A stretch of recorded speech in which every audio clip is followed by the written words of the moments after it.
və vaxtında biz ana müəllimlə görüşdük. Ana müəllim onun 65 illik yubileyini təbrik elədi. Bu kitab, hansı ki təqdimatını keçiririk, bu Paşanın 8-ci kitabı. Paşa uzun illərdir Xalq qəzetində çalışır və Xalq qəzetində də onun haqqında yazılar çap olunub. Xalq qəzetinin əməkdaşları sağ olsunlar, onun da hamısı elliklə burada iştirak edirlər. Rüstəm xanımız Paşanın xüsusilə jurnalistikamızdakı fəaliyyəti xüsusi qeyd edib. Doğrudan da şiarati yerində amma Paşa 40 illik jurnalist fəaliyyəti onun həm rəsmi dövlət qəzetində, həm digər mətbuat orqanlarında xidmətləri oldu. Buna görə də mən Nazirlər Birliyinin ana müəllim təbriki ölçüsündə mən Mətbuat Şurasının sədri kimi Azərbaycan mətbuatında uzun müddətli səmərəli fəaliyyətinə görə və 65 illik yubileyi münasibəti ilə Paşa Əmircanov, Paşa Babəkərli Mətbuat Şurasının belə bir diplomu ilə tərtib olunub.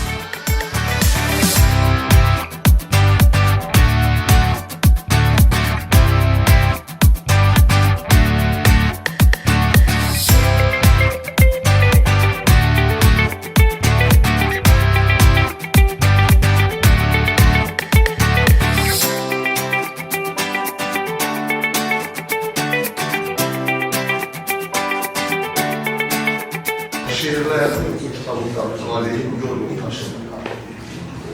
Kitabında toplanan şeirlerini okuyanda da eyni ruhlar istəyirdi.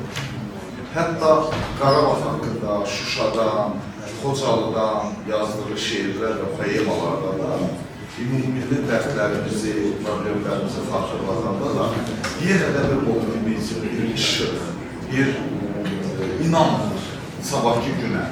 O Rəşid Baxlarya şeir əsr edib. Kitabın ön söz yazanlığı, 2 nəfər ön söz yazanlığı. Orada da deyir ki, mən sənin işıqlı şeirlərini oxuyuram. Paşanın şeirlərinin ən gözəl xüsusiyyətlərindən biri onların klassik Azərbaycan ədəbiyyatı ta Füzulidən üzülür. Eləcə də bir çox sözləri o bədii kontekstdə yenidən yaradır. Məsələn, sabahlar sözü var bizdə, amma dünənlər sözü mən eşitləmişdim. Hər halda bir kitabda eşitdim, sabahlar ifadəsini tezən. Sabahlar sözünə binaən klassik mühərrirlərimizin dilindədir. Bu həm də dünənlər sözünə işlədir. Bunlara çox xoş gəlir, çünki şairin bir işdən mənə elə gəlir ki, yeni söz yaratmaqdan ibarət olmalıdır. Paşa Babəkərlinin yaradıcılığında mənim ən xoşum gələn məsələlərdən biri onun vətəndaşlıq duyğusudur.